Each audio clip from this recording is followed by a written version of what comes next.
जी sir. Fundamental rights दो जिंदगी के फंडामेंटल जो राइट्स हैं हमारे किस आर्टिकल से किस आर्टिकल के तहत है? आर्टिकल 12 से 35। Article 12 to 35। 35। ठीक,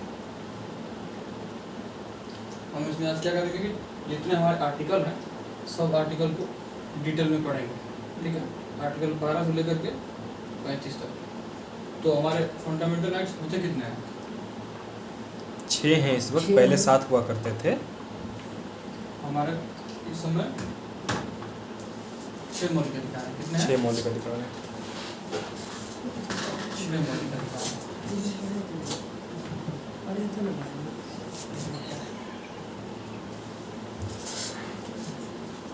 6 मौलिक अधिकार हैं। कौन कौन से? पहला कौन सा?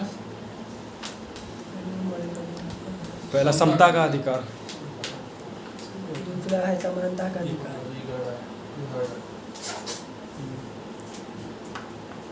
दूसरा समानता का अधिकार।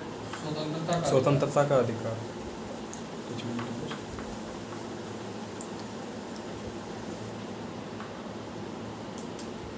तीसरा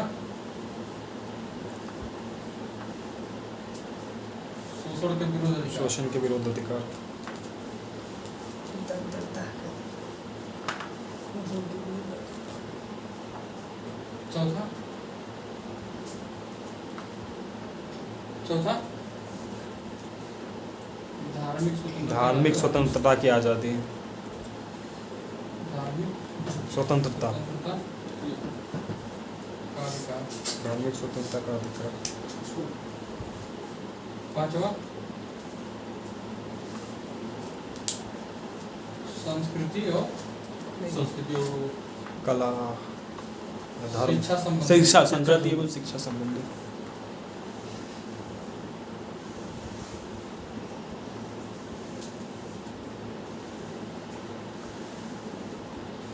छठवां क्या हो जाएगा?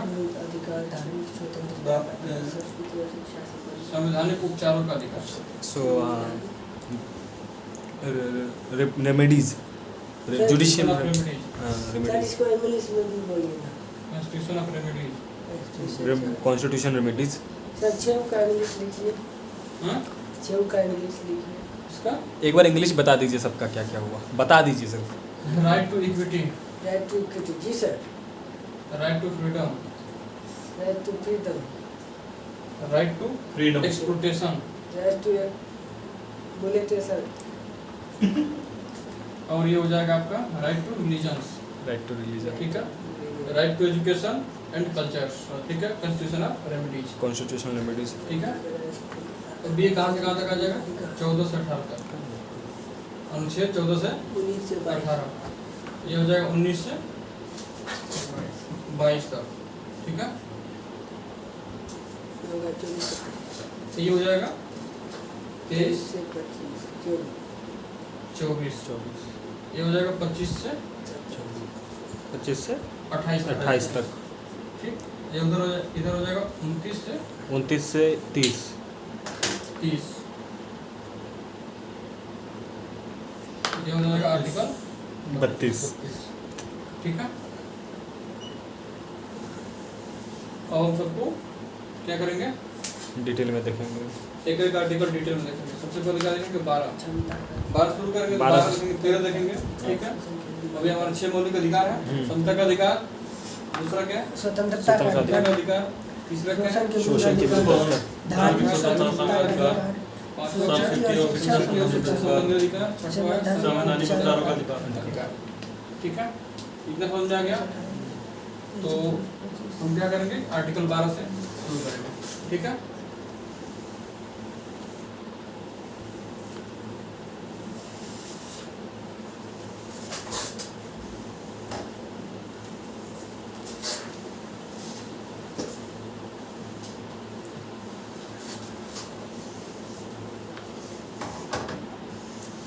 अनुच्छेद 12 अनुच्छेद 12 में क्या दिया हुआ है? डेफिनेशन ऑफ स्टेट, राज्य की परिभाषा। अनुच्छेद 12 में दिया हुआ है राज्य की परिभाषा, ठीक है। राज्य की परिभाषा, राज्य की परिभाषा का मतलब है कि राज्य से संबंधित जो भी कंपनियां हैं, जो भी संस्थाएं हैं, चाहे जो कुछ भी है, अगर वो आपका मौलिक अधिकार का हनन करती है तो हम क्या करेंगे? सीधे कोर्ट में अपील कर सकते अपील कर सकते हैं, सीधे कोर्ट में जा सकते हैं, जा सकते हैं। ठीक है।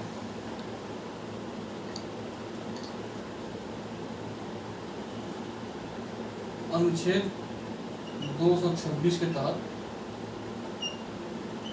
अनुच्छेद 226 के तहत हम कहाँ अपील कर सकते हैं? High court. High court. और अनुच्छेद 32 के तहत सुप्रीम कोर्ट। सुप्रीम कोर्ट में, ठीक है।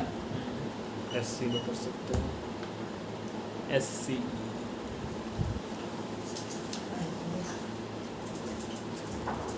सुप्रीम कोर्ट में अपील कर सकते हैं, ठीक है। 226 जो आर्टिकल हम लोग का, इसके तहत हाई कोर्ट मतलब उच्च न्यायालय, उच्च न्यायालय। अनुच्छेद 32 सुप्रीम कोर्ट मतलब उच्चतम न्यायालय, ठीक है। इसके तहत हम क्या कर सकते हैं? जो हमारे मौलिक अधिकार कानून होगा तो हम सीधे कोर्ट में जा सकते हैं। लेकिन अगर कोई व्यक्ति आपके मौलिक अधिकार का हनन करता है तो आप कोर्ट में नहीं जाएंगे, आप एक कानून FIR दर्ज कराएंगे पुलिस का सहायता। IPC और CRPC के तहत जो भी प्रोसीजर है उसके तहत आपकी कार्रवाई होगी, ठीक है। अब हम आते हैं अनुच्छेद 13 पे। किस पे आते हैं? अनुच्छेद 13 आर्टिकल 13।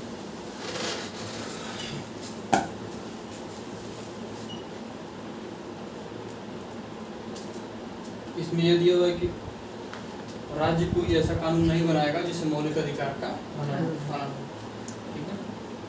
ये अनुच्छेद 13 के तहत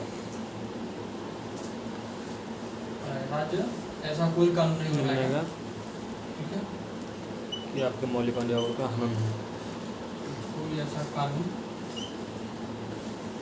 नहीं बनाएगा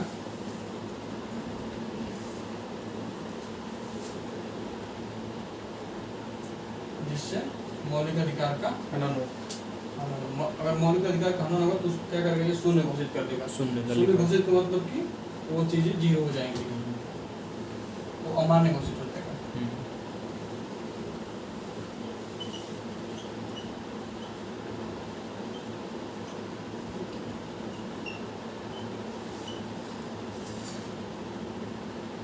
हनन का मतलब समझ रहे हैं ना? हाँ, मतलब वो बहिष्कार कर छीन जाए आपसे, हड़पना। हाँ, खो दे आप अपना मौलिक अधिकार उस कानून से। हनन मतलब ये हुआ। अब आते हैं हम लोग अनुच्छेद 14 पे। इस पे आते हैं 14 पे। अनुच्छेद 14। अब यहाँ से हम लोग के अधिकार, कुछ ऐसे अधिकार हैं जो सिर्फ भारत के नागरिकों को मिलेंगे। 12 और 13 आर्टिकल ये अधिकार नहीं है ना? 12 और 13 अधिकार नहीं है, नहीं, वो बताया गया उसमें, बताया गया है बस डेफिनेशन में। अब हम लोग के अधिकार शुरू होते हैं। जैसे अनुच्छेद 15 जो है 16, 29, 30 ये जो अधिकार हैं सिर्फ भारतीयों के लिए, केवल भारतीयों के लिए। भारतीयों के लिए। 15, 16, 29, 30, 32। 15, 16, 19, 29 क्या है? 15, 16, 19, 29, 32 केवल क्या है? भारतीयों के लिए, ठीक है। तो हम 14 से शुरू करते हैं। 14 में क्या दिया हुआ है? रूल ऑफ लॉ, हम सब कानून के सामने बराबर हैं। अनुच्छेद 14 विधि के समक्ष इक्वालिटी, समानता, समता। इसका मतलब क्या है? विधि के समक्ष क्षमता। विधि के समक्ष समता का मतलब कि कोई भी कानून जो बना है हमारे देश में वो सभी के लिए बराबर है। तो मान लीजिए कि एक अध्यापक है, वो कोई गलती कर रहा है और एक राष्ट्रपति गलती कर रहा है कोई भी, क्या दोनों के लिए कानून बराबर है? एकदम बराबर है। नहीं है, नहीं है, कानून बराबर नहीं है, नहीं है बराबर, नहीं है बराबर, दोनों के लिए बराबर नहीं है। नहीं है कानून। इसमें ये है कि समान पद पे रहते हुए अगर कोई एक अध्यापक है दूसरा भी अध्यापक है, दोनों गलती अगर बराबर कर रहे हैं तो दोनों का सजा भी बराबर ही होगा। लेकिन जो राष्ट्रपति इसमें अपवाद है, राज्यपाल इसमें क्या है? अपवाद। अगर राष्ट्रपति है अपने कार्यकाल में वो कुछ भी करता है उससे गिरफ्तारी नहीं कर सकता। राज्यपाल जो है वो उस समय पद पे है तो उसकी गिरफ्तारी नहीं की जा सकती। मान के घोटाला कर दिया था तब भी नहीं की जा सकती। उसमें भी कुछ भी मर्डर ही क्यों ना संज्ञेय क्यों अपराध नहीं होना चाहिए। मर्डर कर दिया फिर संज्ञेय अपराध नहीं होना चाहिए। ठीक है, संज्ञेय अपराध का मतलब समझ रहे हैं? संज्ञेय अपराध का मतलब कि वो अगर किसी का मर्डर किया है या कुछ भी किया है वो सामने से प्रूफ नहीं हो रहा है तब जब तक प्रूफ ना हो तब तक गिरफ्तार नहीं कर सकते। तब तक नहीं हो सकता है। प्रूफ हो गया। अगर सिविल मामला है, सिविल में तो बिल्कुल ही नहीं हो सकता, सिविल में नहीं हो सकता, चाहे प्रूफ ही क्यों ना हो जाए, सिविल में नहीं। सिविल मामले में कुछ नहीं हो सकता। मान लीजिए वो किसी से पैसा ही ले लिया, नहीं चुका पा रहा है, तो जब तक है तब तक उस पर कोई कार्रवाई नहीं हो सकती है। जब राष्ट्रपति पद से हटेंगे तब होगी कार्रवाई करना, कुछ भी करना, उसको 2 माह पहले क्या करना होगा? सूचित करना होगा। 2 महीने 2 माह पहले पहले नोटिस देना होगा, सूचित करना होगा। ठीक, ये अपवाद है इसका, विधि के समझ समता है। इसलिए इसको समता कहा गया है, समानता नहीं। जैसे वो क्या कहते हैं अभी जो ट्रम्प पे केस चल रहे हैं, अब वो वो राष्ट्रपति के टाइम पे राष्ट्रपति नहीं चल सकते थे। नहीं, लेकिन अब हट गए तो अब चल रहे हैं। वो उस पे केस चालू हो गए। तो वही बोले ना कि इसमें यही दिया कोई भी व्यक्ति कानून से बड़ा नहीं, ऊंचा है, उस पद की गरिमा रखते हुए उस पे केस हाँ, नहीं उस चलता। पद की गरिमा देखा पद की गरिमा रखते हुए चाहे शख्स कोई भी उस समय कार्रवाई नहीं की जाती। तो अब आ गए अनुच्छेद 15 पे। ठीक है, अनुच्छेद 15 धर्म, मूल वंश, जाति, निवास, लिंग,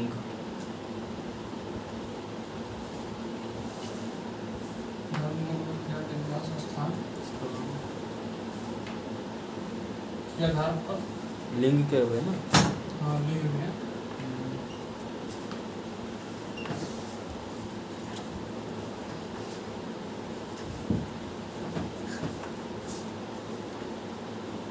लिंग के आधार पर राज्य किसी भी क्षेत्र में भेदभाव नहीं कर सकती है, भेदभाव नहीं कर सकते। धर्म, मूल, जाति, डिस्क्रिमिनेशन आप नहीं कर सकते, किसी भी क्षेत्र में किसी भी क्षेत्र में भेदभाव नहीं कर सकती है। ये हुआ आर्टिकल 15। ठीक है, On the basis of sex, originality, caste, लेकिन इसमें अपवाद भी है कुछ, अनुसूचित जाति, अनुसूचित जनजाति, हाँ, जिसको आरक्षण दिया गया है, आरक्षण दिया गया। इसके अपवाद भी है। ठीक है,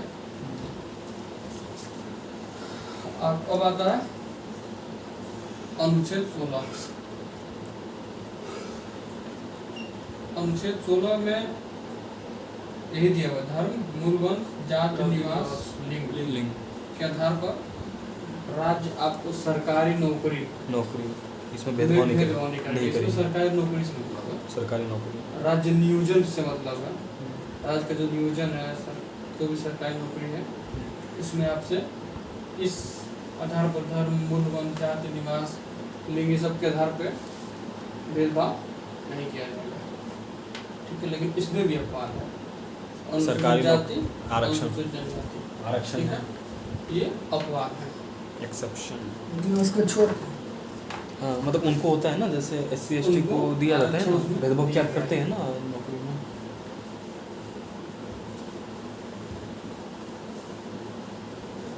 अब इसके बाद आते हैं अनुच्छेद 17 पे। इतना समझ में आ गया? जी। अनुच्छेद 17, अनुच्छेद 17 होते हैं, इसमें अस्पृश्यता का अंत किया गया। क्या कीजिए? अनटचबिलिटी। अनटचबिलिटी। अनटचबिलिटी, ठीक है? अनुच्छेद 17, ठीक। छुआछूत। इसका मतलब क्या है? छुआछूत। छुआछूत। अब कोई भी जात धर्म का हो, आप उसको ऐसे नहीं बोल सकते कि नहीं हम तुमसे नहीं मिलेंगे या तुमसे कुछ भी, मतलब उससे छुआछूत वाली भावना उससे नहीं रह सकते हैं, चाहे किसी भी जात धर्म का हो, चाहे राज्य सरकार हो, चाहे कोई भी हो, ठीक है? अनुच्छेद 18, अनुच्छेद 18 इसमें दिया हुआ है उपाधियों का। क्या दिया हुआ है? अब वो टाइटल नहीं मिलेगा।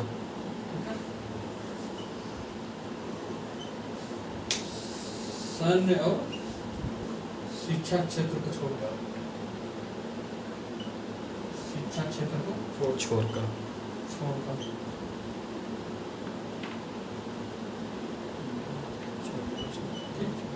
सैन्य क्षेत्र में और शिक्षा क्षेत्र में उपाधि अगर मिलती है किसी को, जैसे डॉक्टरेट की उपाधि मिलती है, पीएचडी, डॉक्टरेट ऑफ फिलॉसफी, वो उपाधि ले सकता है, लेकिन बाकी क्षेत्र में उपाधि नहीं मिल सकती। सैन्य क्षेत्र में जैसे परम वीर चक्र हो गया, वो उपाधि ले सकता है।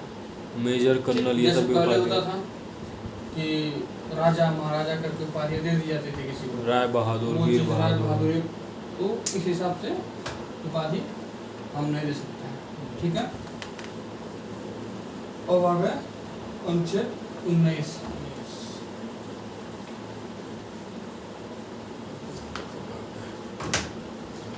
अनुच्छेद 19 में क्या दिया हुआ है?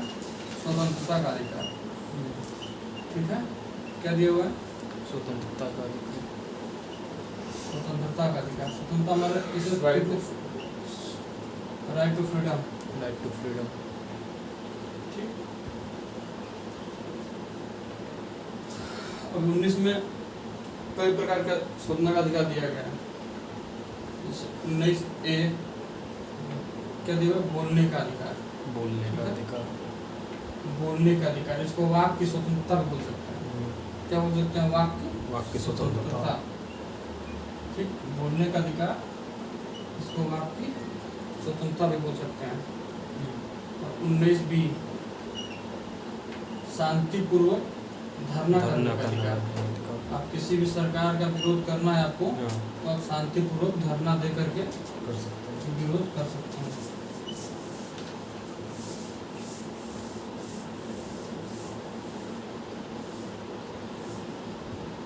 ठीक।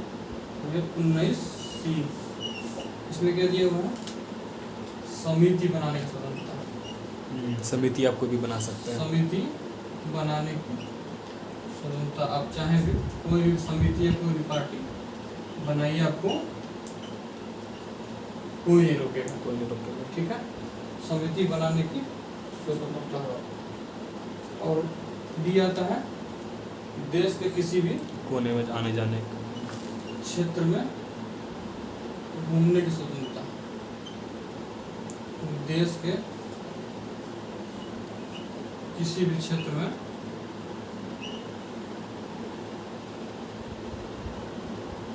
घूमने की स्वतंत्रता।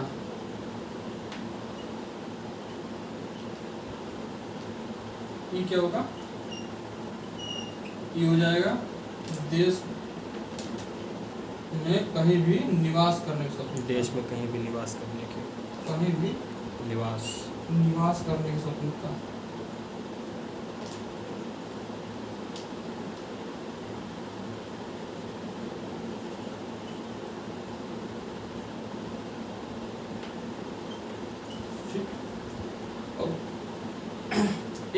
एक जो था उसको हटा दिया गया, वो संपत्ति का अधिकार में आता था, ठीक है?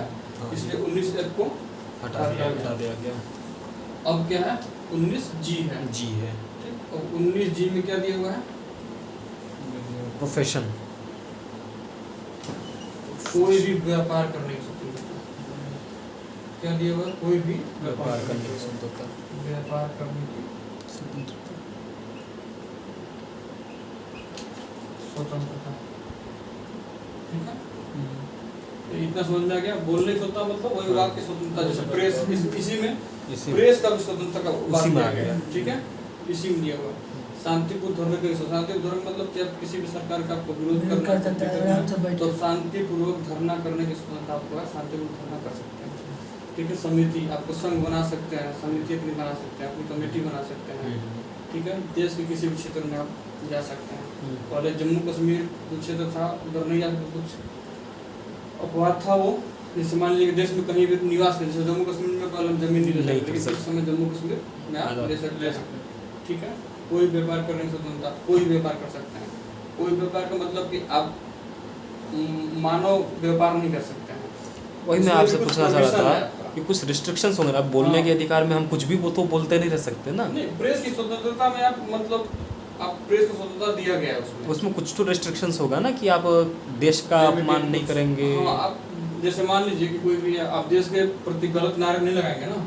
जैसे कि अलग अलग गलत प्रकार के नारे लगते हैं तो वो तो आज़ादी नहीं है। नहीं, वो आज़ादी नहीं है, लेकिन आप सरकार के खिलाफ जो चीजें आप सरकार- जायज़ है वो बोल सकते हैं। सरकार के खिलाफ बोल बोलने सकते का हैं। मतलब ये नहीं कि नहीं आप कुछ भी बोल देंगे कि नहीं, और भारत के खिलाफ जैसे कुछ भी बोलेंगे या भारत मुर्दाबाद बोल दिए या कुछ ऐसा बोल दिए जिससे मतलब देश के देश का मानहानि न हो, मानहानि न हो, देश की गरिमा को ठेस न पहुंचे, गरिमा को ठेस न ठीक है। वो आपको बोलने का अधिकार है, जिससे देश की जो गरिमा है वो बनी वो रहे। बनी रहे। तो कुछ रिस्ट्रिक्शंस हैं इस पे। हाँ, उसके मर्यादा जो है वो बनी रहे, उसको ठेस न पहुंचे, वो बोलने का अधिकार है। बोलने का अधिकार मतलब आप अपने हक के लिए बोल सकते हैं, ऐसा नहीं कि नहीं आप कुछ भी बोल सकते हैं, अपने हक के लिए बोलिए, वो बोलने का अधिकार इसमें दिया गया है। कुछ गलत हो रहा है उसके लिए बोलिए, उसके लिए ये है बोलने का अधिकार। शांतिपूर्वक धरना, कुछ गलत हो रहा है ऐसे नहीं, जैसे मान लीजिए किसान इतने दिन से बैठे हुए हैं, शांतिपूर्वक ही तो बैठे हुए हैं, इसलिए सरकार भी कुछ नहीं कर रही है। शांतिपूर्वक धरने का बैठिए, आपका अधिकार है, आपको कोई जबरदस्ती नहीं हटा सकता है। ये इसमें दिए हुए हैं, ठीक है। आज हम क्या करेंगे, इसी को यहीं तक रिवीजन करेंगे और 20 से कल फिर पढ़ेंगे। आज क्या करते हैं कि इतना फिर रिवीजन करेंगे दोबारा, ठीक। 4-5 मिनट।